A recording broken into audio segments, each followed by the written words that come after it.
He simply decided to fix the roof of his house and didn't expect anything unusual.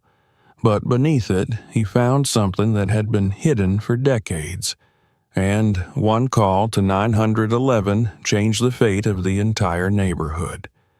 Subscribe and write in the comments which city or country you're watching this video from. The house had never appeared in his life as a dream.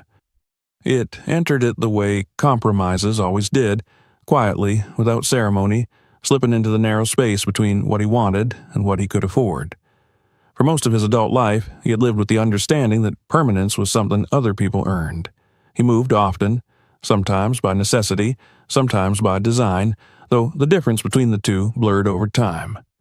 Apartments came and went, each one leaving behind nothing but a forwarding address and a faint sense of relief at having escaped another temporary arrangement before it collapsed under rising rent, a sudden sale, or a notice taped to a door that spoke politely while demanding departure. Every place he had lived carried the same invisible rule. He was allowed to exist there only so long as he remained convenient. Stability was conditional, revocable, never fully his. Over the years, this had shaped the way he thought about space. Homes were not sanctuaries. They were shelters with expiration dates. He learned to keep boxes instead of furniture, to choose objects that could be carried by one person, to avoid attachments that required permanence.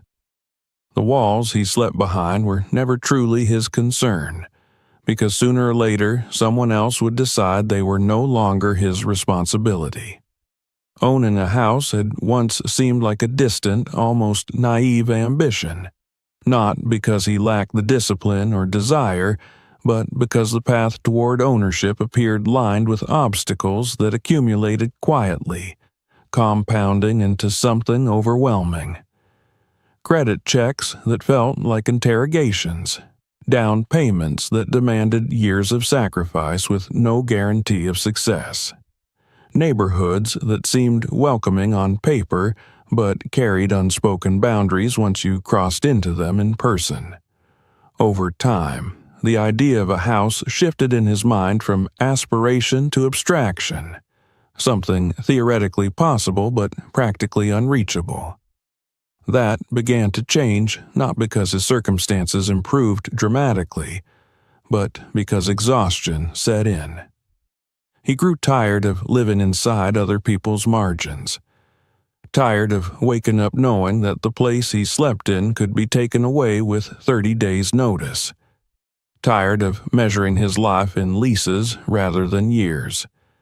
When he finally sat down and ran the numbers, not with hope but with cold precision, the conclusion surprised him. The money he had been pouring into rent, into a cycle that returned nothing but temporary safety, could instead be redirected into something broken but permanent. Something flawed, but his. The listings he scrolled through reflected that mindset. He did not linger on houses with manicured lawns and bright kitchens. Those belonged to another version of life, one that required optimism he no longer trusted. He searched instead for words like as is, needs work, price to sell, houses with warnings embedded in their descriptions, places that required tolerance for imperfection and an acceptance of risk. When he saw the listing for the house at the edge of town, he recognized it immediately for what it was. Cheap enough to be suspicious, old enough to carry history in its walls. Photographed carefully, with angles chosen to soften the damage and emphasize what remained intact. The house did not invite admiration. It asked to be considered. He visited it on a quiet afternoon, driving past familiar streets that gradually gave way to something less certain. The town center, with its brick storefronts and restrained order, receded behind him. In its place came blocks where maintenance was uneven and time showed openly. Some houses stood proudly, freshly painted and cared for. Others sagged into themselves, held upright by habit rather than intention. His future home sat somewhere between those extremes, neither abandoned nor loved, existing in a state of prolonged endurance. From the outside, the house appeared almost modest. Its narrow structure rose beneath a pitched roof that gave it a faint sense of dignity despite its age. The siding was weathered but whole. The windows were small, their frames worn smooth by decades of exposure. Nothing about it stood out sharply, which may have been its greatest asset. It blended into the street the way things did when they had been there long enough to become invisible. A place people passed without really seeing. The street itself felt watchful, not hostile but cautious. Curtains shifted subtly as he stepped out of his car. A man farther down the block paused in his yard, glancing up briefly before returning to his work. There were nods, but no greetings, the kind of acknowledgement that acknowledged presence without welcoming it. He recognized the pattern. He had lived long enough in places like this to understand the language of distance. Familiarity was not granted quickly here. It was earned through repetition, through time spent not causing trouble. Inside, the house revealed its age without apology. The floors dipped gently in places, worn thin by years of footsteps. The walls bore faint cracks that traced the building's slow settling, lines like quiet confessions of strain. The air carried a layered smell of old wood, dust, and something faintly metallic that he could not immediately place. It was not unpleasant, but it was persistent, clinging to the space like a memory that refused to fade. He walked through the room slowly, not imagining furniture or decoration, but listening. Old houses spoke if you paid attention. They creaked and shifted, responding to weight and temperature, revealing which parts had grown tired and which still held firm. This one felt guarded, not in a way that suggested danger, but in a way that implied restraint, as if it had learned over time to keep its history close. The attic access caught his attention more than anything else. A narrow hatch in the ceiling, slightly off-center, its edges worn smooth by hands that had opened it many times in the past. He stood beneath it longer than he intended, feeling a vague tension he could not explain. There was nothing overtly wrong with it. No stains, no visible damage. Yet the presence of the hatch lingered in his awareness, like a thought that refused to settle. He dismissed the feeling as nerves. Buying a house, especially one like this, came with a flood of doubts that manifested in strange ways. He focused instead on practicalities. The inspector's report had been thorough and unsparing. Electrical issues that would need attention. Plumbing that showed its age. Foundation settling that was not immediately dangerous but would require monitoring. And the roof. The roof was described not in years, but in eras. Its age was measured less by when it had been installed and more by how many times it had been patched. The inspector had been blunt about that. The roof would need work. Perhaps not immediately, but soon. Water had a way of finding weaknesses, and this roof had many. He had nodded, accepting the assessment without argument. He was not buying perfection. He was buying endurance. When he signed the papers, there was no surge of pride or triumph, only a steady, grounding sensation like placing weight onto something solid after a long imbalance. The house was his now. Broken, tired, imperfect, but no longer subject to someone else's decision. For the first time in years, the address attached to his name did not feel temporary. The first weeks passed quietly. He unpacked slowly, arranging his life in a way that acknowledged the space rather than tried to reshape it immediately. He learned how the light moved through the rooms at different times of day. He learned which floorboards protested and which accepted his weight silently. He noticed how the house reacted to temperature changes, how the walls held cold longer than he expected, how the air shifted at night. Neighbors continued to observe from a distance. There were no invitations, no sudden warmth, but there was also no hostility, just a quiet assessment, a measuring of his presence against the unspoken standards of the street. He did not mind. He had learned long ago that some places needed time to adjust to new occupants, especially ones who did not fit neatly into established patterns. As days turned into weeks, he began to feel a cautious sense of ownership take root. Not pride, exactly, but responsibility. When something creaked, it was his concern. When a faucet dripped, it was his problem to solve. The house demanded attention, and in that demand, it offered something he had not experienced in a long time. Agency? Still, there were moments when unease crept in. Late at night, when the house settled into itself, sounds traveled differently. The attic, in particular, seemed to hold the day's heat longer than expected, radiating it downward in a way that felt disproportionate to its size. He found himself thinking about it, without intending to, about the space above the ceiling and what it had witnessed over the years. He told himself this was nothing more than imagination, a side effect of living alone in an unfamiliar place. He had no reason to believe otherwise. At this stage, the house was simply old. It had weathered decades of use, neglect, and repair. Whatever history it carried was abstract, distant, safely contained within the past.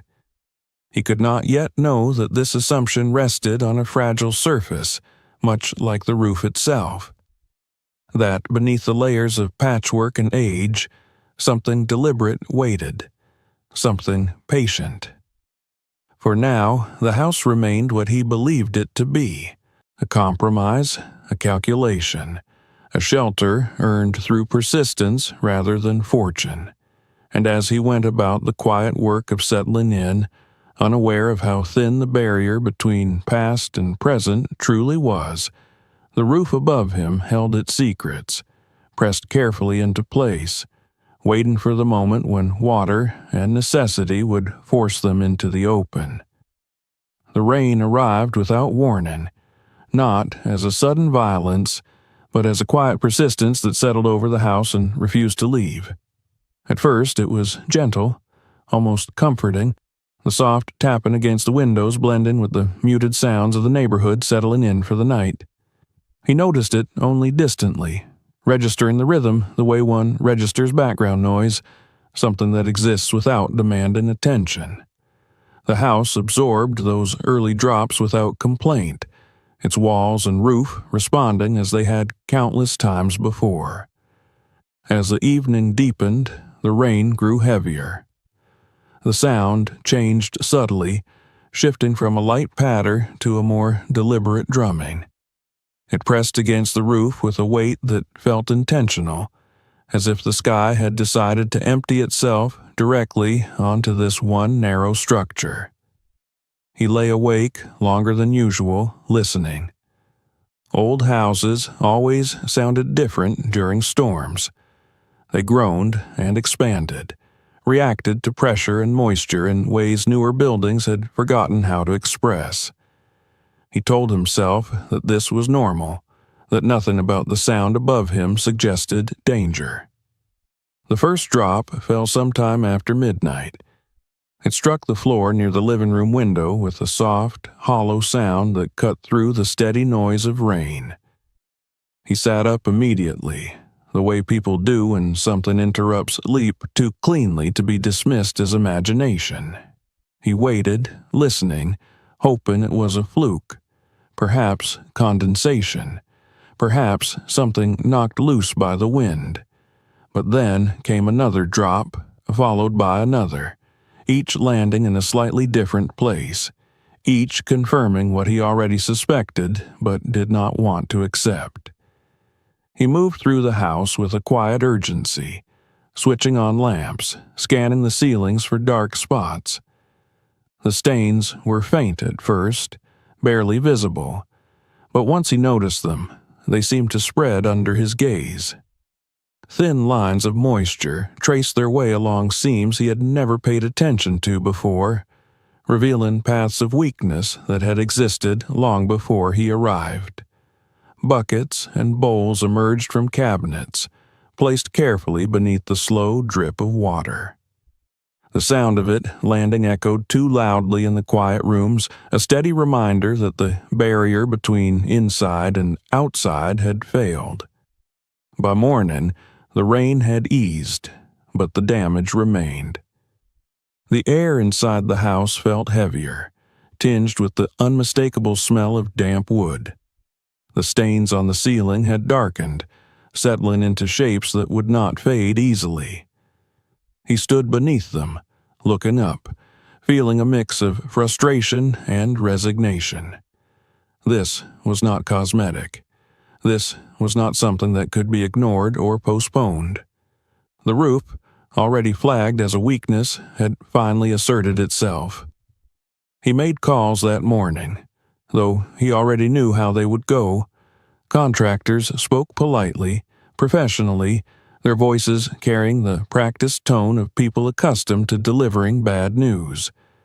Estimates were given that might as well have belonged to another world. The numbers did not align with his reality, no matter how he rearranged them. Each call ended the same way, with a vague promise to consider options and a growing certainty that hiring help was not possible. Standing alone in the kitchen afterward, he felt the familiar pressure of necessity closing in. There were problems that could be lived with, tolerated, adapted around. This was not one of them. Water did not negotiate. It found its way through patience and persistence, exploiting every weakness until something gave. If another storm like this came, the damage would deepen, spreading beyond ceilings into beams and walls, into the bones of the house itself. The decision to climb onto the roof formed slowly, not as an act of confidence but of inevitability. He had never been comfortable with heights. Years earlier, a fall had left him with a lingering respect for gravity, a quiet awareness of how quickly balance could turn into disaster. Since then, he avoided ladders whenever possible, deferred tasks that required leaving the ground. But avoidance did not stop water from entering his home. Fear did not pay for repairs. He approached the task methodically, almost ceremonially, as though thoroughness might protect him from what he could not control. He inspected the ladder twice, pressing his weight against it to test its stability. He gathered tools with deliberate care, laying them out and checking each one, making sure nothing was missing.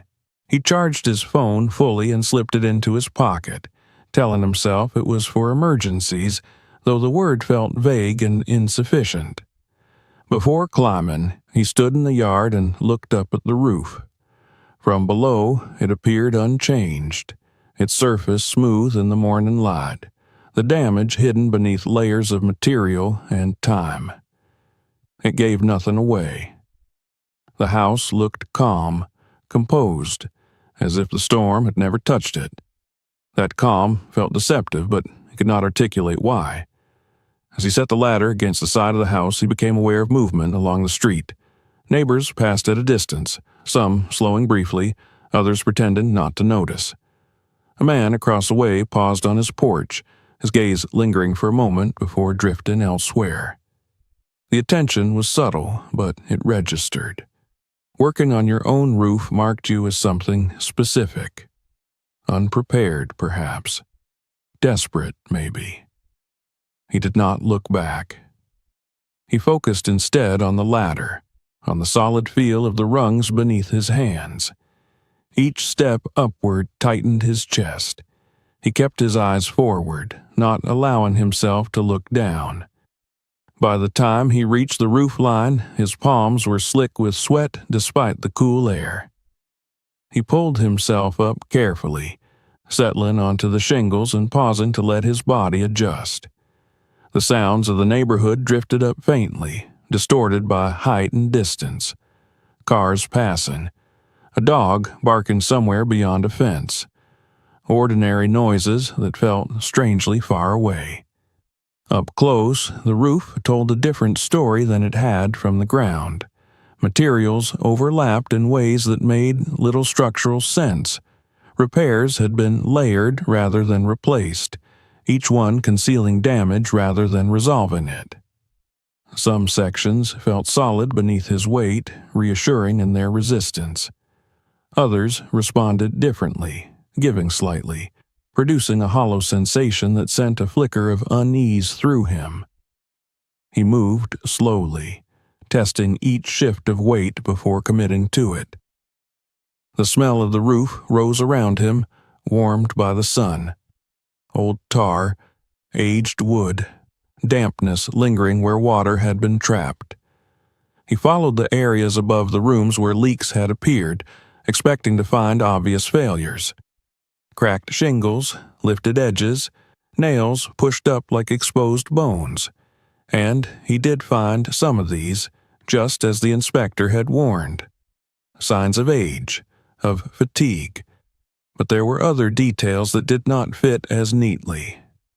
Certain patches of shingles were newer than the surrounding material, but the transitions were too careful, too precise. Nails differed not just in age, but in type. Their spacing was deliberate, inconsistent with hurried repairs. In places, the underlayers felt doubled, not for strength, but to obscure something beneath. The pattern of the leaks unsettled him most. Water followed paths of least resistance, but here the paths seemed guided, almost intentional.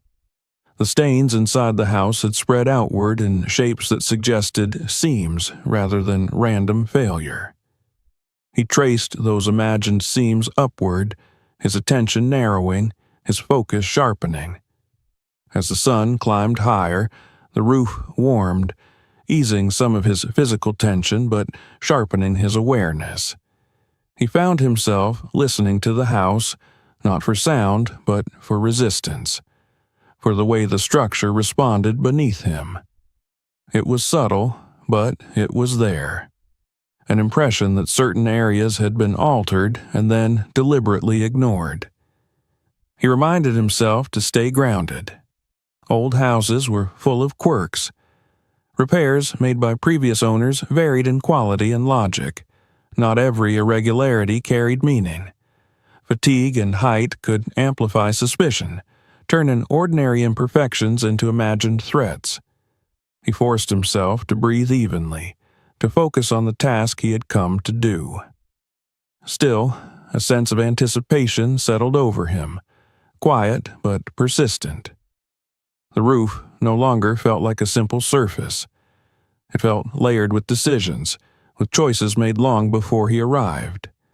And, as he continued his careful inspection, inching closer to the center ridge where the structure subtly changed, he could not shake the feeling that this repair would demand more than nails and patches.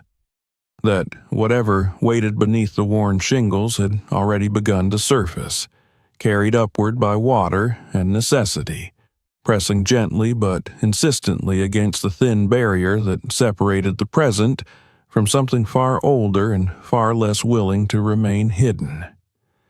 He remained seated on the roof longer than he intended, letting his breathing settle before moving again.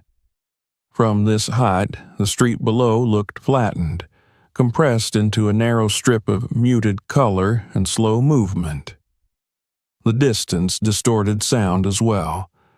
What reached him was no longer distinct but softened, as if filtered through layers of air and time. The separation made the roof feel like a world of its own, suspended above ordinary life, governed by different rules. When he finally began to move again, he did so carefully, almost reverently. Each shift of weight was measured, each hand placement deliberate. He was not simply inspecting shingles anymore. He was reading the surface, interpreting the subtle language of resistance and give beneath his palms and knees. The roof responded unevenly, and the more attention he paid, the clearer that unevenness became. Some sections behaved as expected. They were firm, predictable, the layered materials beneath the shingles providing a reassuring solidity. Other sections responded differently, yielding just enough to register as wrong without collapsing into obvious failure. It was not the soft rot of water-damaged wood.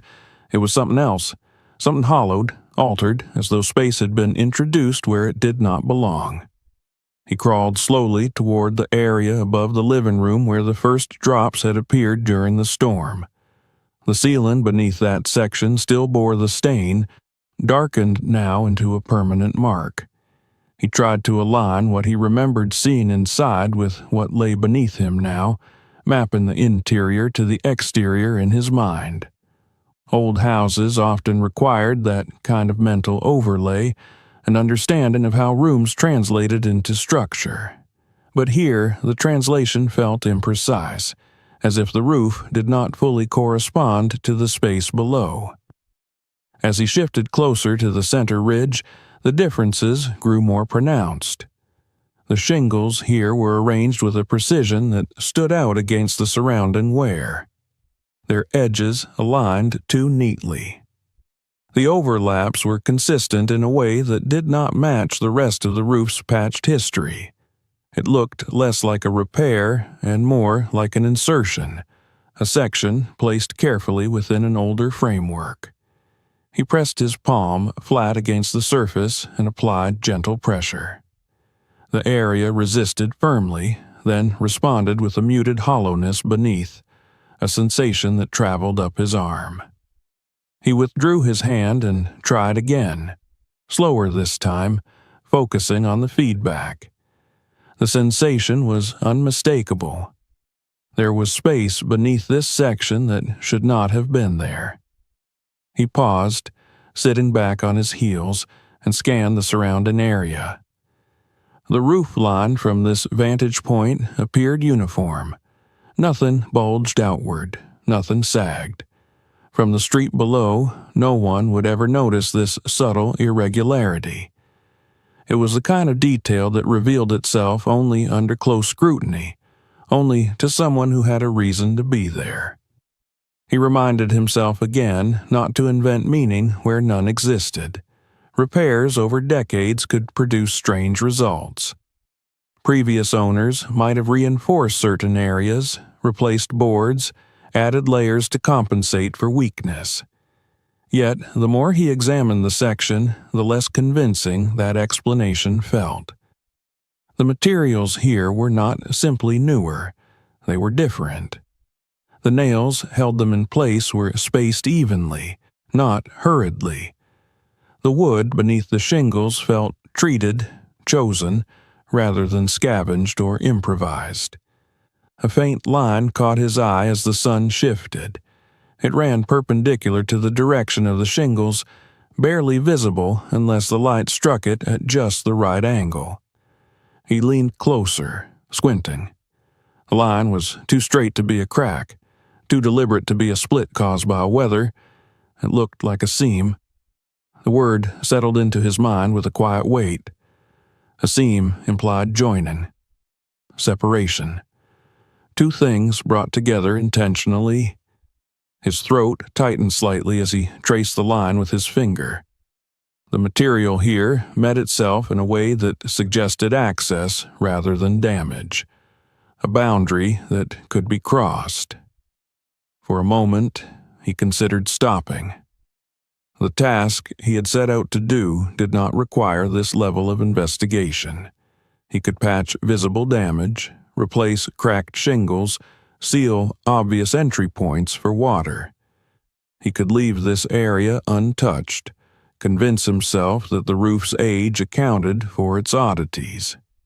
But the thought rang hollow. The seam existed whether he acknowledged it or not, and now that he had seen it, it was impossible to unsee. He reached for the flat bar he had brought with him, its worn metal familiar in his grip. He slid it carefully beneath the edge of a shingle near the seam, testing gently. There was resistance at first, the expected stubbornness of aged material. Then, unexpectedly, it gave way. The shingle lifted too easily, separating with a dry sound that suggested adhesive rather than decay. That ease unsettled him more than anything else. Old shingles clung. They cracked, tore, resisted removal. This one behaved as though it had been placed with the expectation that it might one day be lifted again. He raised it further and found another layer beneath, not the usual underlayment, but a plank laid crosswise to the rest of the structure. The wood was darker than the surrounding boards, its grain tight and deliberate. It was not new, but it was not as old as the rest of the roof either. Nails held it in place, but they were driven in a way that suggested temporary fastening rather than permanence. They could be removed without damaging the board. He recognized that detail immediately, and the recognition sent a quiet chill through him. He lifted another shingle, then another, widening the opening just enough to see more clearly. Beneath the plank, darkness waited. Not the shallow shadow of insulation or attic space, but a deeper void, compact and enclosed. The air rising from it felt cooler against his skin, carrying a stale scent of enclosed wood and dust that had not been disturbed in a long time. He hesitated, his heart beating louder in his ears. The roof no longer felt like part of the house's exterior. It felt like a lid. He turned on his phone's flashlight and angled it downward into the opening. The beam cut through the darkness, illuminating dust suspended in the air like fine ash. Webs stretched thickly between beams, undisturbed. And then, at the far edge of the light, shapes emerged that did not belong to the structure itself. At first, his mind resisted interpreting them. He tried to see boards, insulation bundles, forgotten debris, but the shapes did not resolve into anything so mundane. They were too regular, too aligned. As he adjusted the angle of the light, the outline of a wooden edge appeared, followed by another. Rectangular, solid, boxes. They were arranged carefully within the cavity, tucked between beams as if the space had been measured in advance. There was no chaos here, no random accumulation. Everything had a place. Dust coated their surfaces thickly, indicating years, perhaps decades, without disturbance. Yet their placement spoke of intention rather than abandonment. He sat back abruptly, his balance momentarily forgotten, his weight shifting in a way that reminded him sharply of where he was. He steadied himself, breathing shallowly. The roof, the street below, the quiet movement of the day all felt distant now. There was only the opening and what lay beneath it. A part of him wanted to cover it immediately, to press the plank back into place, slide the shingles down, and seal the seam as though it had never been touched. He imagined climbing down, finishing the repair elsewhere, convincing himself that whatever lay beneath was none of his concern. Old houses hid things. That was simply part of their nature. But the knowledge had already lodged itself in him. Those boxes existed above his ceiling, inside his house, concealed deliberately. And if they were heavy enough to require this kind of construction, they were not trivial. Whatever they contained had been important enough for someone to hide it carefully and leave it behind. He leaned forward again, drawn by a mix of caution and necessity. He widened the opening slightly, enough to see more of the cavity. It extended along the roof line, a narrow corridor between beams, not large enough for a person to move through comfortably, but sufficient to store several bulky items. He counted them quickly as his light passed over their shapes. 1, 2, 3, more than 3, at least 5.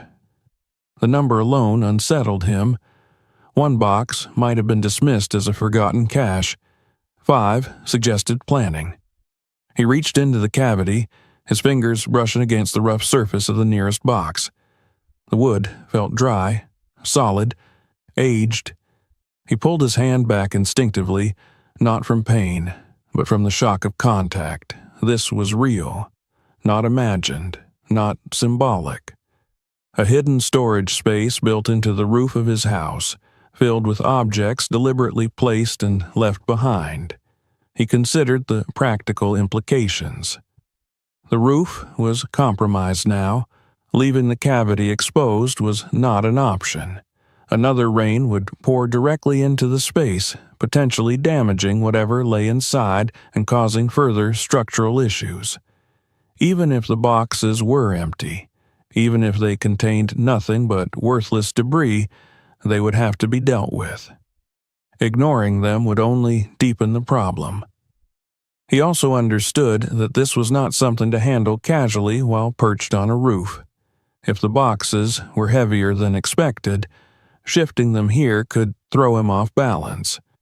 If they contained sharp objects or hazardous materials, he could injure himself. The sensible approach was to move them to a safer, more controlled space. His gaze drifted towards the small attic window not far from the opening. The alignment struck him then. The cavity's position relative to the attic access was too convenient. Someone could have moved items in and out of this space without ever being seen from outside, using the attic as an intermediary. The realization deepened his unease. This had not been an afterthought. It had been designed. He worked carefully, methodically.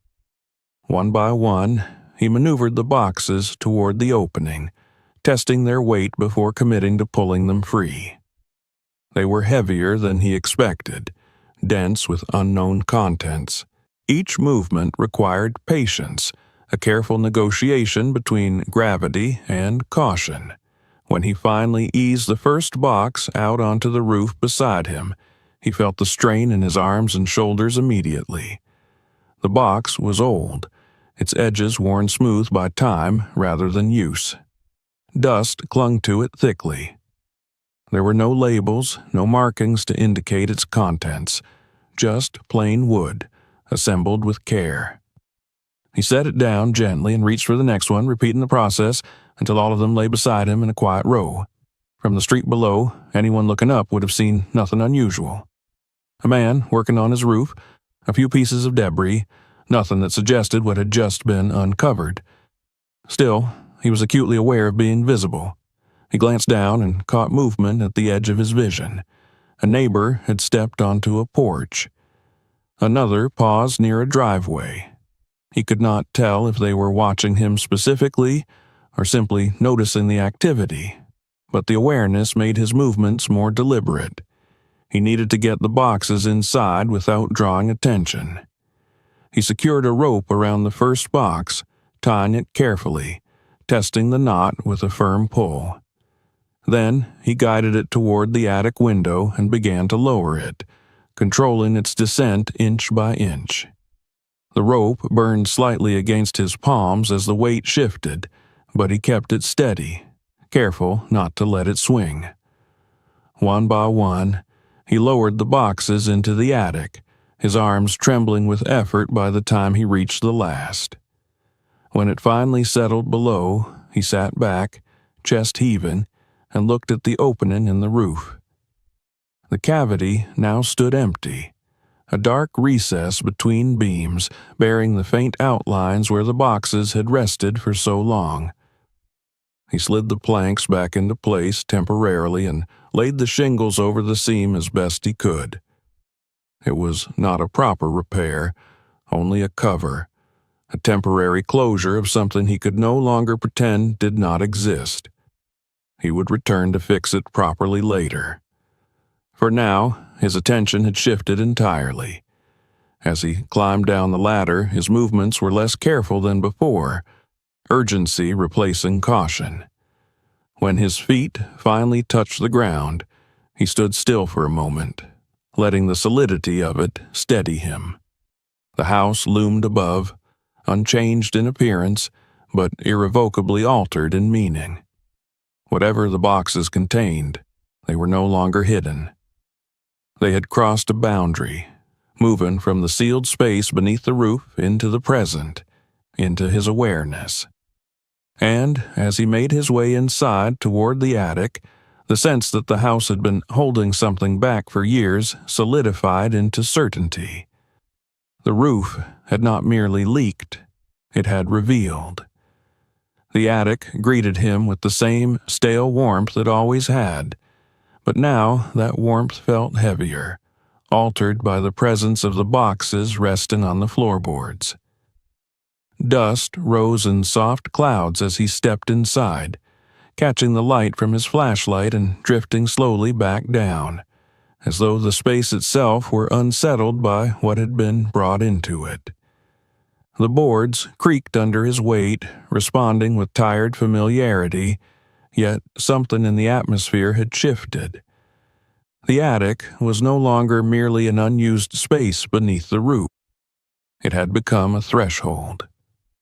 He stood for a long moment without moving, listening to the house settle around him. The sounds from below felt muted, distant, as if the attic existed slightly outside the normal flow of the house's life. The boxes lay in a rough line where he had lowered them, their wooden surfaces dulled by years of dust. They looked ordinary at first glance, unremarkable in size and construction, but the care with which they had been hidden gave them a gravity that ordinary objects did not possess. He approached the first box slowly, crouching beside it. The wood was dry beneath his fingers, its grain worn smooth by time rather than use. There were no markings on the lid, no names, no dates, no indication of ownership. Whoever had placed it here had not intended for it to be identified easily. He paused, aware of the moment's weight. Until now, the discovery had been structural, architectural. He had found a space and objects within it, but their meaning remained abstract. Opening the box would change that. It would transform suspicion into knowledge. He lifted the lid carefully. It resisted at first, then came free with a soft, dusty sound. Inside, the contents were wrapped tightly in layers of aged plastic and fabric, bundled with a care that immediately distinguished them from forgotten junk. He peeled back the outer layer slowly, his movements deliberate, as though rushing might damage something fragile, not just physically, but emotionally. The first thing he saw was the corner of a photograph. He drew the bundle out and laid it flat on the floorboards, unwrapping it layer by layer until the contents were fully exposed. Dozens of photographs lay stacked together, their edges slightly curled, their surfaces dulled but intact. He picked up the top one and held it closer to the light. The image showed the house, not a vague resemblance or a similar structure, but this exact house, captured from an angle he recognized instantly. The front yard, the same narrow driveway, the same uneven line of shrubs along the fence. The photograph was old, the colors faded into muted tones, but the details were unmistakable. This was not a coincidence. Someone had stood where he stood now, decades earlier, and pointed a camera at this place. He moved through the stack slowly, one photograph at a time. The house appeared again and again, in different seasons, under different skies. Sometimes it stood alone. Other times, figures appeared near it, always positioned carefully, never casually. The same man appeared in many of the images, though never quite the same way twice. In some, he stood at the edge of the frame, partially turned away. In others, he was closer, his face visible, but his expression guarded, watchful. He was not smiling in any of them. The repetition unsettled him. This was not documentation in the way families documented their lives. These photographs did not celebrate moments or preserve joy. They recorded presence. They asserted existence. The house was not a backdrop. It was the subject. In the background of some images, other people appeared, but rarely clearly. They stood with their backs turned or their faces obscured by shadow, hats, or distance. It was as though the photographer had been careful not to capture them fully, or as though they themselves had avoided the lens. The effect was eerie, a collection of half-seen lives orbiting a fixed point. He set the photographs aside and opened the second box. Inside were several thick albums, their covers worn, their bindings loose with age. He lifted one carefully and opened it. The pages inside were heavy, yellowed, the plastic sleeves clouded but intact. Photographs filled them from edge to edge. At first glance, the albums appeared conventional. Family groupings, posed arrangements, but as he turned the pages, the absence of something became apparent. There were no captions, no names, no dates written in careful script beneath smiling faces. The images existed without context, suspended in anonymity. The people in the photographs rarely touched one another. They stood close, but not connected. There were no arms draped casually over shoulders, no gestures of affection captured mid-movement. Even children, when they appeared, looked stiff, their expressions restrained. The sense of warmth typically associated with family albums was conspicuously absent. As the pages progressed, the number of people began to dwindle. Early sections showed larger groupings. Later ones featured fewer figures. Faces disappeared without explanation, replaced by empty spaces on the pages where photographs might have been, but were not. Toward the end of the album, several pages remained completely blank, the plastic sleeves yellowed but empty, as though the story they were meant to hold had ended prematurely.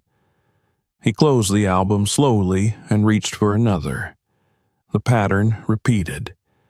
Different faces, different settings, but the same absence of intimacy. The same careful distance. The same slow thinning of presence over time. These were not albums meant to be shared proudly. They were records, assembled with intention, documenting continuity rather than connection. As he examined the images, a realization began to take shape. These photographs were not meant to preserve memory in the way families typically preserved it. They were meant to establish something else. Proof. Of what, he could not yet say, but the compulsion behind their creation was clear. Someone had been documenting their existence meticulously, as though anticipating erasure. He thought again of the man who appeared repeatedly in the photographs, always near the house, always watchful. The former owner, or at least one of them. The house had not simply been a residence. It had been an anchor, a fixed point around which these images revolved. The attic seemed quieter now, the silence pressing in more tightly. He became acutely aware of the fact that he was a black man alone in a small-town attic, holding the carefully preserved visual record of someone else's life, someone whose choices had shaped the space he now occupied. The weight of that reality settled over him slowly, bringing with it a tension he could not dismiss as mere unease. He returned the albums to the floor beside the photographs and sat back, his flashlight resting against a beam, its light illuminating the spread of images. The house below him creaked softly, responding to changes in temperature and weight. Ordinary sounds, yet they felt altered now, as though the structure itself were aware of the attention focused on its past. He tried to place the images within a timeline. The clothing styles shifted subtly across the albums, indicating decades rather than years. The house aged within the photographs as well, its siding changing, repairs appearing and disappearing. Yet, through all of it, the same sense of control remained. These were not candid snapshots. They were composed, intentional, almost defensive. The realization that settled most heavily on him was not fear, but clarity. The boxes were not hidden to protect sentimental items from decay. They had been hidden to preserve a narrative. Someone had wanted these records to survive even if they themselves did not. The house had served as a vault, not for valuables, but for evidence of a life lived deliberately apart from scrutiny. He packed the photographs and albums back into the box carefully, restoring the layers of wrapping as best he could. Though he was tempted to continue opening the other boxes immediately, he forced himself to pause. The images alone had already altered his understanding of the house. Whatever else lay waiting would not exist in isolation. It would connect to what he had already seen, deepen it, complicate it. As he stood and looked around the attic once more, the space no longer felt empty. It felt inhabited by absence, by the accumulated intention of someone who had lived here before him and left behind not memories, but traces. The photographs and albums had introduced him to that presence without ever revealing its full shape. He understood now that the house had not simply been sold and forgotten. It had been abandoned with purpose, and the story preserved above his ceiling was not finished revealing itself. He did not leave the attic immediately after closing the box of photographs and albums. He remained seated on the floorboards, his back against a beam, letting the weight of what he had seen settle into him. The images had not frightened him outright. They had done something quieter and more destabilizing. They had introduced intention. Someone had lived here with a purpose that extended beyond ordinary life, beyond family or comfort. The house had been used as an anchor, a fixed point around which careful records were built and preserved. That realization made the remaining boxes feel heavier without his having touched them yet. He rose slowly and turned toward the third box. Its lid bore deeper scratches than the others, marks that suggested repeated handling before it was finally sealed away. The wood creaked faintly as he opened it, the sound sharp in the stillness of the attic. Inside, the contents were wrapped more tightly than the photographs had been, layers of cloth and oil-darkened paper folded with meticulous care. The smell that escaped as he loosened the wrapping was distinct. Old paper carried a scent all its own, dry and slightly acidic, tinged with something metallic that lingered at the back of his throat. The first diary lay at the top of the stack. It was smaller than he expected, its cover worn smooth at the edges, the spine cracked from use. He lifted it gently, aware of its fragility. The pages inside were yellowed, some brittle, their margins darkened by time and handling. The handwriting was firm but uneven, slanting sharply in places, tightening in others as though the writer's hand had not always obeyed the same rhythm as their thoughts. He did not read deeply at first. He let his eyes move across the pages, absorbing patterns rather than meaning. Dates appeared sporadically, sometimes precise, sometimes absent altogether. Certain words repeated with unsettling regularity. Waiting, watchful, necessary, mistake, debt. There were references to nights spent awake, to listening, to being seen or almost seen. The voice that emerged from the pages was not reflective or sentimental. It was defensive, alert, written by someone who believed that attention itself carried risk. As he turned further into the diary, the tone shifted subtly. Early entries carried a sense of control, even confidence. The writer described routines, movements, preparations. Over time, that certainty eroded. The language became fractured, sentences trailing off or circling the same idea repeatedly. There were mentions of others, always vaguely described, always referred to in ways that suggested obligation rather than camaraderie. The writer did not name them. Names, it seemed, were dangerous things to commit to paper. He closed the diary and reached for the others beneath it. There were several, each one smaller than the last, as though space had become more precious with time.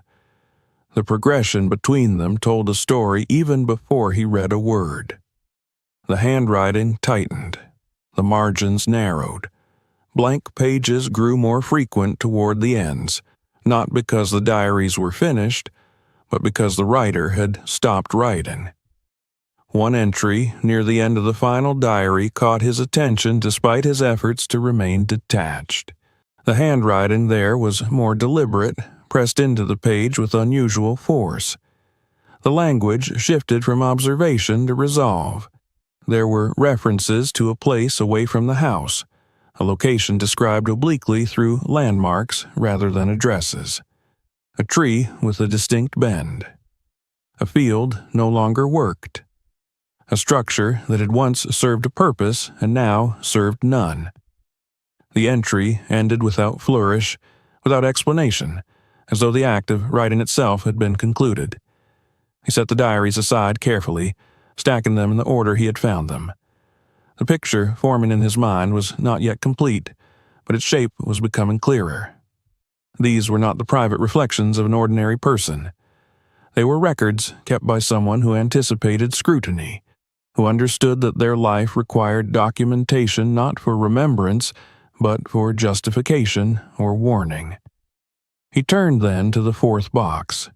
It was heavier than the others, dense in a way that suggested solid contents rather than paper or cloth. When he lifted the lid, he understood why. Inside lay ammunition, neatly arranged in rows, each piece wrapped in oiled fabric to prevent corrosion. Beneath the ammunition rested firearms, older models but well-maintained. The metal was clean, the mechanisms intact. These were not relics forgotten in a moment of panic. They had been stored with care, prepared for use even if that use never came. He examined them without touching them directly, using the flashlight to inspect details. The weapons showed signs of handling, not excessive, but familiar.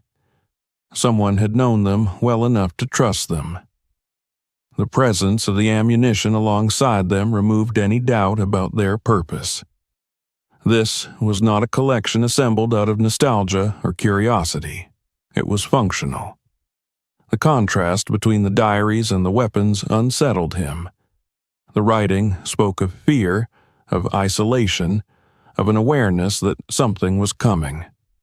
The weapons spoke of preparation, of readiness. Together, they formed a narrative of intent rather than impulse. Whatever the former owner had been anticipating, they had not faced it unarmed. He became acutely aware of his own position then. He was standing in the attic of a house he had purchased cheaply, alone, holding knowledge that did not belong to him, but now could not be unlearned. The weapons had been hidden not simply to avoid discovery, but to remain available if needed. The fact that they had never been retrieved suggested that whatever plan had existed had ended elsewhere. His thoughts returned to the entry describing the place away from the house. The language there had carried a finality absent from the rest of the diaries. It had not read like an escape. It had read like an end. He closed the box carefully, restoring the layers of cloth as best he could. The attic felt different now, less like a storage space and more like a repository of decisions. Each box represented a facet of a single trajectory: documentation, observation, preparation, and, finally, withdrawal. He sat back again, his legs stiff, his mind racing. The house had not been a refuge for this person. It had been a staging ground, a place to organize, to wait, to record. The roof cavity, concealed and deliberate, had preserved the remnants of that life exactly as it had been left, untouched by time except for the slow accumulation of dust. The significance of that struck him with a quiet force. People hid valuables to protect them. They hid weapons to retrieve them later. They hid records only when they believed someone might need to find them. The former owner had not expected to return, but they had expected discovery. He looked around the attic again, noticing details that had seemed inconsequential before. The way the floorboards beneath the boxes were less warped, as if reinforced. The way a section of insulation had been cut and replaced to allow easier access to the roof cavity. The alignment between the attic hatch and the concealed space above it. None of it was accidental. The house had been modified to support secrecy. For the first time since moving in, he felt something like intrusion. Not because he had entered the attic, but because he had stepped into a story that was never meant for him, yet had been left where he could not avoid it. As a black man in a town that already regarded him with quiet caution, the implications of what he held weighed heavily. The weapons alone carried danger beyond their physical presence. The diaries suggested a past shaped by paranoia and preparation. Combined with the photographs, they pointed toward a life lived in opposition to something or someone. He considered, briefly, the possibility of putting everything back exactly as it had been. Repairing the roof properly, sealing the cavity, leaving the boxes untouched. The house would remain stable. His life might return to its careful, newly established rhythm, but the thought did not hold. The knowledge had already shifted something fundamental. Silence would not restore safety. It would only preserve uncertainty. He needed to understand the final piece of the plan. The place described in the diaries. The point toward which everything seemed to move.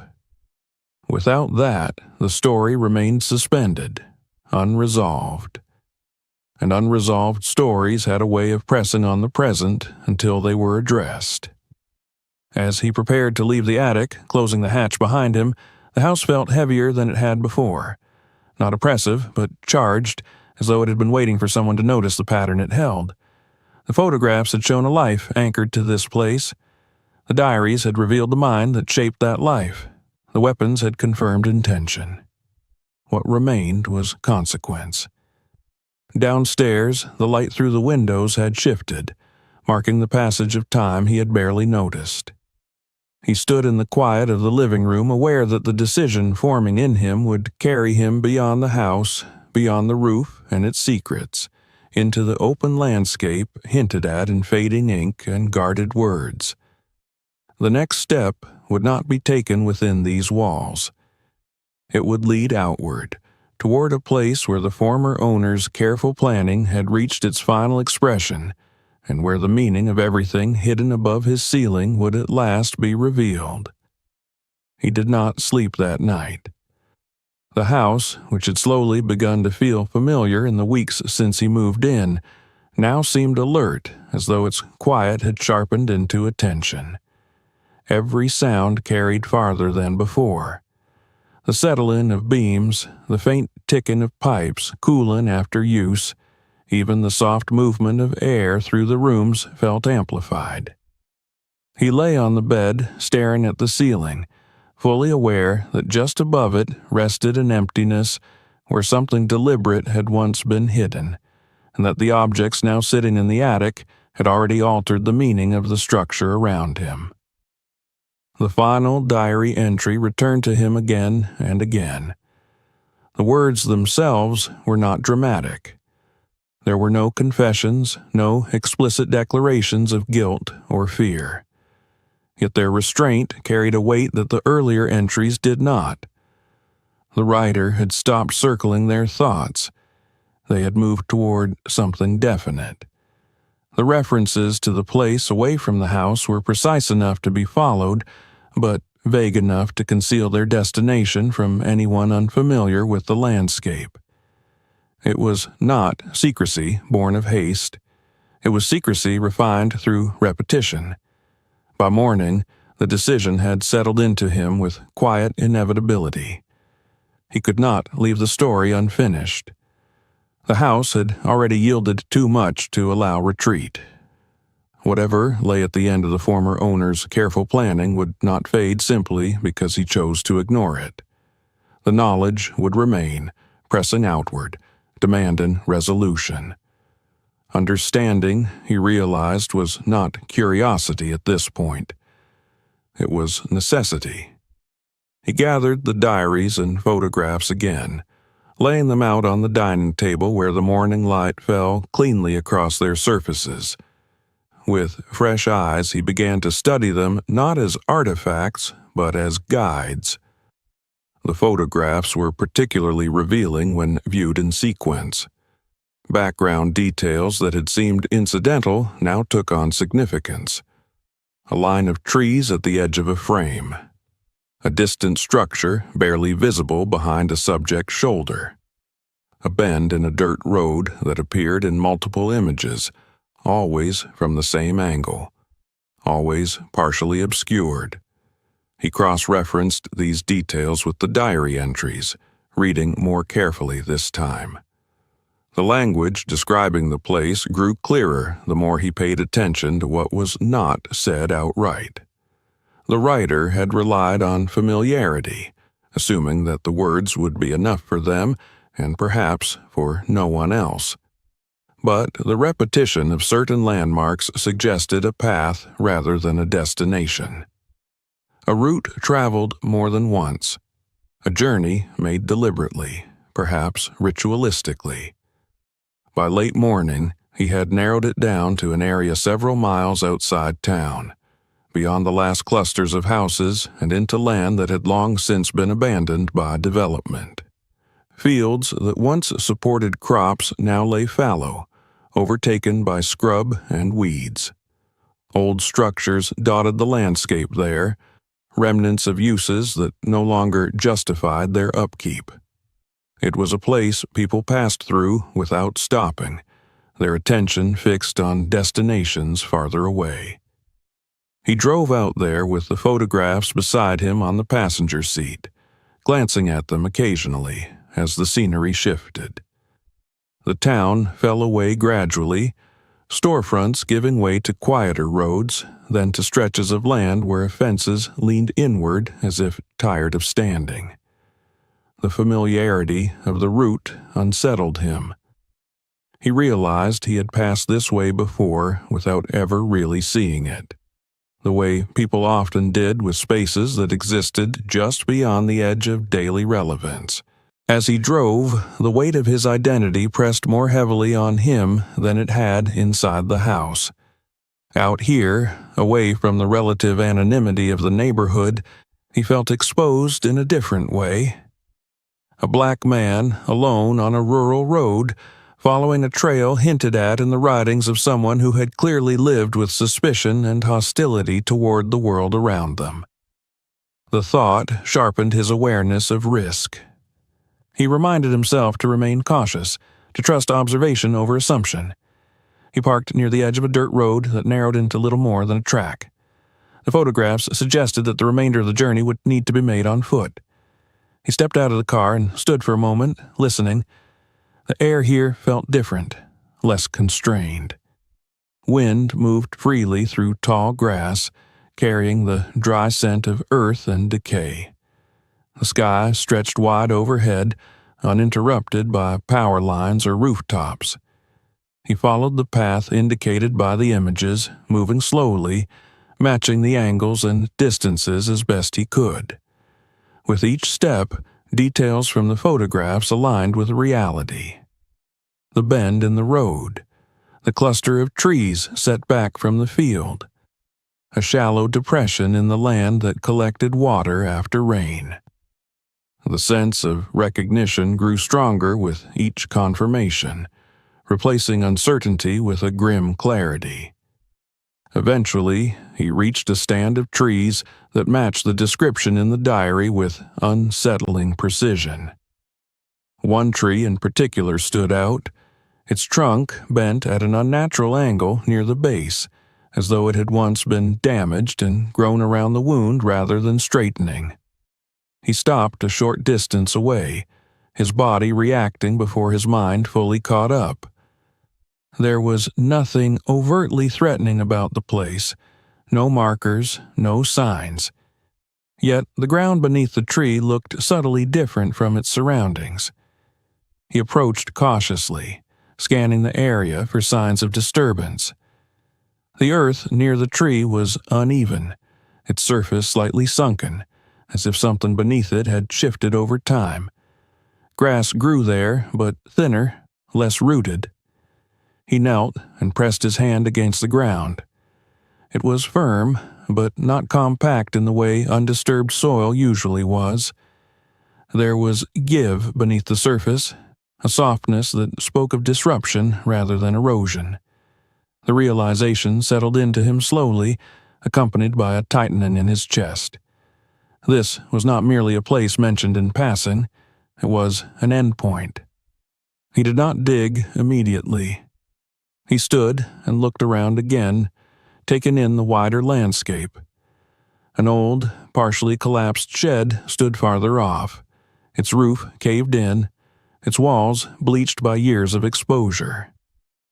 The structure matched one of the blurred shapes in the background of several photographs. Beyond it, the field stretched empty, the horizon broken only by distant trees. There were no houses nearby, no signs of recent activity. The former owner had chosen this place carefully. It was accessible, but overlooked. Close enough to town to reach without difficulty, far enough to remain unnoticed. A place where someone could come and go without drawing attention, where the land itself would absorb evidence over time. When he finally knelt again and began to clear the surface with his hands, he did so slowly, deliberately. He was aware of the gravity of the act, of the line he was crossing. Each movement felt measured, as though he were asking permission from the ground itself. Beneath the thin layer of grass and soil, he encountered a change in texture. The earth here had been turned, then settled, then reclaimed by time. He uncovered enough to confirm what he already knew. This was a grave. Shallow, unmarked, deliberately concealed. Not the result of violence inflicted in haste, but of a choice carried out with grim resolve. The former owner had not fled. They had come here to end something, perhaps themselves, perhaps their role in whatever life they had been leading. He did not uncover more than necessary. The confirmation alone was enough. The diaries had not described escape. They had described preparation. The weapons had not been meant for a future confrontation. They had been contingencies, insurance against interference. When the time came, they had not been used. He sat back on his heels, breathing steadily, the enormity of the moment settling over him. The house, the photographs, the diaries, the weapons, all of it had led here. This place was the final chapter the former owner had written for themselves, trusting the land to keep their secret when the house no longer could. What struck him most was not fear, but a profound sense of intrusion mixed with responsibility. He had not sought this knowledge. He had not chosen to uncover a life and its end. Yet circumstance had placed him here, standing over a grave that history had nearly erased. As a black man, the implications pressed heavily on him. He could not ignore the possibility that the former owner's fear, their secrecy, their preparation, had been shaped by ideologies and actions that targeted people like him.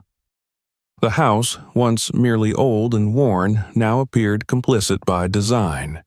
It had sheltered not just a person, but a mindset that thrived on concealment and control. He rose slowly and stepped back from the disturbed ground. He did not mark the spot. He did not photograph it. Some things, he sensed, required restraint even in exposure. He memorized the location instead, fixing it in his mind with the same clarity the former owner had once used to describe it. The drive back felt longer, heavier. The road seemed to stretch, each mile reinforcing the distance between what he had been before the discovery and what he was becoming now. The house came back into view eventually, its familiar shape unchanged, its roof line clean against the sky. From the outside, nothing suggested what he now knew. It stood quietly, as it always had, blending into the street with practiced invisibility. Yet he understood that the house was no longer just a dwelling. It was a node in a network of actions and intentions that extended beyond its walls. The burial site confirmed what the attic had hinted at. The former owner had orchestrated their disappearance deliberately, leaving behind not just possessions, but a trail meant to be followed. As he parked and stepped out of the car, the decision forming in him solidified further. The story could not end with private knowledge. The house had already given up its secrets. The land had confirmed them. What remained was to decide how much truth could be allowed to remain buried, and how much demanded to be brought into the open. The path he had followed away from the house had not led to closure. It had led to obligation. When he returned from the field beyond town, the house no longer received him the same way. Before, it had felt guarded, reserved, as though it were withholding something. Now it felt exposed, not open or welcoming, but laid bare, stripped of the careful silence it had maintained for decades. He stood in the front room longer than necessary, keys still in his hand, absorbing the subtle change in the air. The house was unchanged in any visible way, yet it no longer felt neutral. It felt implicated. The burial site had confirmed what the attic had only suggested. The former owner had not disappeared by accident, nor had they fled under pressure. They had planned their own erasure with the same precision that had shaped the hidden cavity in the roof. The house had not been abandoned in haste. It had been left behind deliberately, prepared to outlast its owner and to safeguard the remnants of a life that could not continue openly. He moved through the room slowly, replaying the chain of discoveries in his mind. The uneven roof, the seam beneath the shingles, the boxes arranged with care, photographs that documented presence rather than memory, diaries written not for reflection but for control, weapons preserved not as relics but as tools, and finally the grave, unmarked and intentional. Each element reinforced the same conclusion. This house had not been an ordinary home. It had been a structure adapted for secrecy. The implications of that realization pressed down on him steadily. The former owner had lived here for years, perhaps decades, moving through these same rooms with an entirely different purpose. The walls had witnessed planning, waiting, preparation.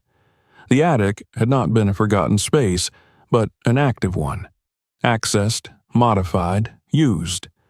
The roof itself had been altered to conceal, to protect, to endure.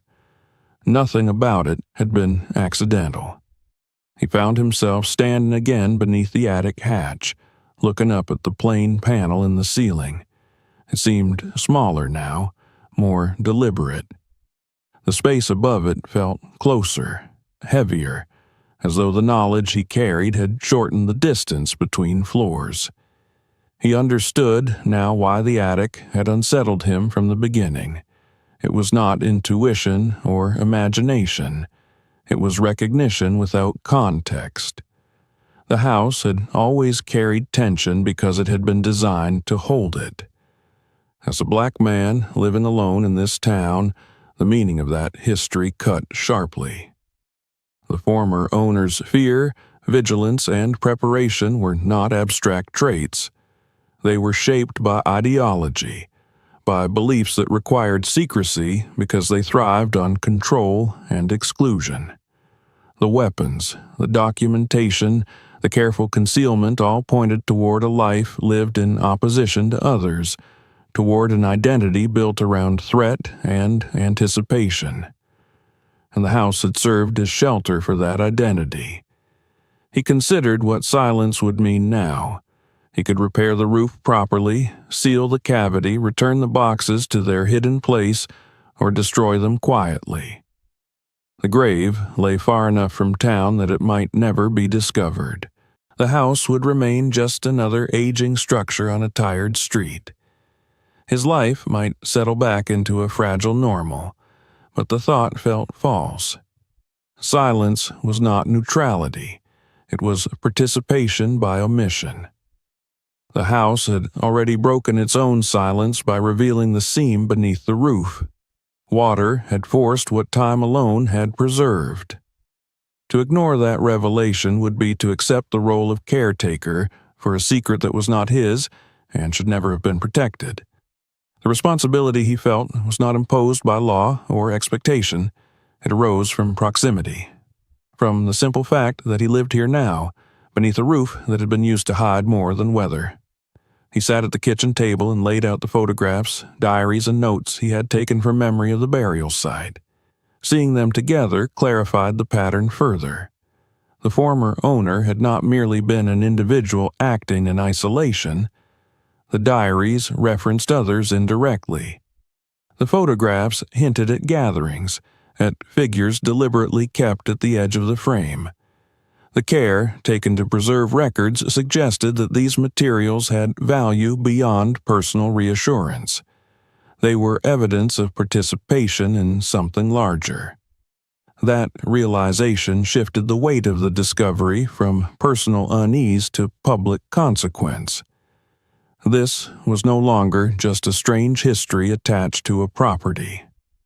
It was a fragment of a broader past that had been intentionally buried.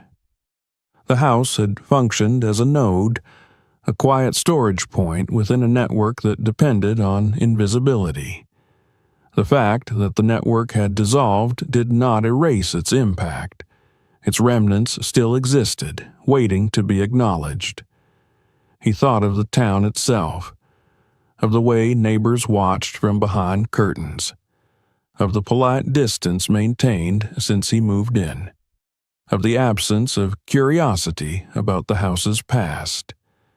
In places like this, history often survived not through documentation, but through omission. Certain stories were allowed to fade, not because they were unimportant, but because they were inconvenient. The former owner had counted on that kind of forgetting. The decision he faced was no longer abstract. He could not pretend that exposing this history would leave him untouched. Bringing the truth into the open would alter how the house was seen, how the street was perceived, how he himself would be regarded. He would become associated with the discovery whether he wanted that role or not. There would be scrutiny, questions, perhaps resentment. The town would have to confront a version of itself that it had long avoided. He felt fear then, sharp and specific, not of the past itself, but of the present response to its exposure. As someone who already existed at the margins of the town's unspoken comfort, he understood how easily narratives could be twisted, how quickly the discoverer of an uncomfortable truth could be recast as its cause. The idea that he might be accused of exaggeration, or worse, fabrication, flickered through his mind and refused to disappear. Yet the alternative felt worse. To live beneath this roof knowing what it had concealed, to walk these rooms aware of their role in preserving a hidden ideology, and to do nothing would mean accepting a form of complicity. The house would remain stable, but his sense of ownership would rot from within. He would not be living in a home. He would be maintaining a lie. The realization settled with a kind of weary clarity. He had not chosen this responsibility, but it had chosen him. The storm had forced him onto the roof. The seam had forced his attention. The boxes had forced understanding. And the burial site had removed any remaining ambiguity. The story demanded conclusion, not concealment. He began to prepare carefully. He documented everything he could without disturbing the materials further. Photographs of the boxes as they had been found in the attic. Notes detailing the sequence of discovery. A written account of the burial site, described precisely but without embellishment. He understood the importance of accuracy now. Emotion would not protect him. Clarity might. As night fell, the house seemed to contract around him. The familiar sounds returned, but they no longer carried mystery. They were simply the responses of an old structure adjusting to temperature and time. The attic above him felt empty now, not because the boxes were gone, but because their meaning had been stripped of secrecy. The house no longer held power over him through ignorance. He stood at the front window and looked out at the street. Lights glowed softly behind curtains. Cars passed occasionally, their movement slow and unremarkable. Nothing in the neighborhood suggested awareness of what had just been uncovered. Yet he knew that would not last once he acted. The quiet was temporary, a pause before consequence. The decision finalized itself without drama. He would not attempt to interpret or manage this alone. The materials belonged to history now, not to him. Their exposure required structure, accountability, and distance from personal control. Whatever came next would be difficult, but difficulty was preferable to silence. He stepped away from the window and picked up his phone. The house felt strangely still, as though it were waiting. For decades, it had served as a container for secrecy. Now, it stood on the threshold of becoming something else entirely. The truth about its past, once buried above the ceiling and beneath the earth, was ready to surface. And with that, truth would come a reckoning, not just for the house, but for the community that had lived alongside it without ever asking what it concealed. The house had given up its history. What remained was the choice of what to do with it. He did not make the call immediately. After setting the phone down on the table, he stood in the center of the living room and let the silence settle. The house felt emptied out in a way that was difficult to describe. Not hollow, not abandoned, but relieved, as though a long-held breath had finally been released. The knowledge he carried no longer pressed upward from the ceiling or outward from the walls. It sat with him now, fully formed, no longer hidden, and because of that, it demanded action rather than fear. When he finally picked up the phone, his hand was steadier than he expected. Fear was still there, but it had sharpened into focus instead of chaos. He explained calmly what he had found, how the discovery had begun with roof repairs, how a concealed cavity had revealed boxes containing photographs, written records, and weapons, and how those materials pointed toward a burial site outside town. He did not speculate or dramatize. He stated facts in the order they had unfolded. The restraint in his voice surprised even him. Saying the words aloud did not make the story feel unreal. It anchored it. The response was methodical. Instructions were given. He was told not to disturb the items further and to remain available. When the call ended, he sat back and waited. The minutes that followed felt elongated, each sound in the house magnified by anticipation. He became acutely aware of his own presence within the space, of the way his footsteps sounded on the floorboards, of how the walls absorbed and returned sound. This was the last period of quiet the house would know for some time.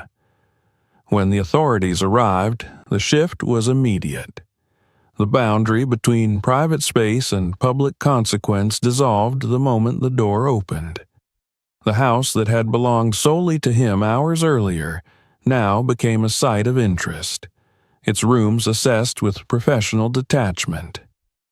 He led them to the attic, watched as they examined the hatch, the beams, the altered sections of the roof structure. Their reactions were controlled, but unmistakable. The care taken to document every detail confirmed what he already knew. This was not being treated as an oddity. It was being treated as evidence. As the boxes were removed from the attic, one by one, the space seemed to lighten physically. Dust rose and settled again, disturbed for the first time in decades. The attic was no longer a repository. It was just a room beneath the roof. Watching the items leave was unexpectedly emotional, not because he felt attached to them, but because their removal marked a transition. The house was being stripped of a role it had played silently for years. The burial site was investigated shortly after. Specialists confirmed what he had already understood. The grave was deliberate, concealed, and old. The remains were consistent with the timeline suggested by the diaries. The story began to solidify into something that could no longer be dismissed as coincidence or paranoia. What had been hidden was now verified. News spread quickly, faster than he anticipated. In a town that had learned to survive through selective memory, the revelation was destabilizing. Conversations shifted. Faces changed when they saw him. Some neighbors avoided the house entirely, crossing the street rather than passing by. Others lingered at a distance, curiosity and discomfort mingling in their expressions. The house, once invisible, had become a focal point. Investigations expanded beyond the property. The materials from the attic connected to names and locations buried in old records. Patterns emerged that linked the former owner to activities long dismissed or forgotten. The house was no longer an isolated anomaly. It was a fragment of a broader history that had been intentionally obscured. Through it all, he remained where he was. He did not leave town. He did not sell the house or distance himself from it. The suggestion was made more than once, quietly, as though remaining might be seen as provocative or unwise. But he stayed. Leaving would have felt like retreat, and retreat would have handed the narrative back to silence. When the investigations concluded and the house was returned fully to him, the space felt altered again. Not lighter this time, but clearer. The attic was empty. The roof had been repaired properly, the concealed cavity dismantled and sealed. What had once been a deliberate hiding place no longer existed. The structure was honest now, incapable of holding secrets in the same way. He spent time alone in the attic afterward, not searching, but reclaiming. He cleaned the dust that had accumulated over years, reinforced the floor where it had once supported hidden weight, erased faint markings left on beams by hands long gone. Each small act felt intentional, a quiet rewriting of purpose. The attic became what it had never truly been before, just a part of the house. The town adjusted slowly. Some resisted, some denied. Others, after initial discomfort, began to acknowledge what had been uncovered. History, once abstract, now had physical proof. The past could no longer be spoken about only in careful generalities. It had names, places, and consequences. That shift was uncomfortable, but it was real. For him, the greatest change was internal. The house no longer represented compromise alone. It had become a place of confrontation, of responsibility. He had not sought to become a witness to history, but circumstance had placed him there. By choosing exposure over concealment, he had altered not just the story of the house, but his relationship to it.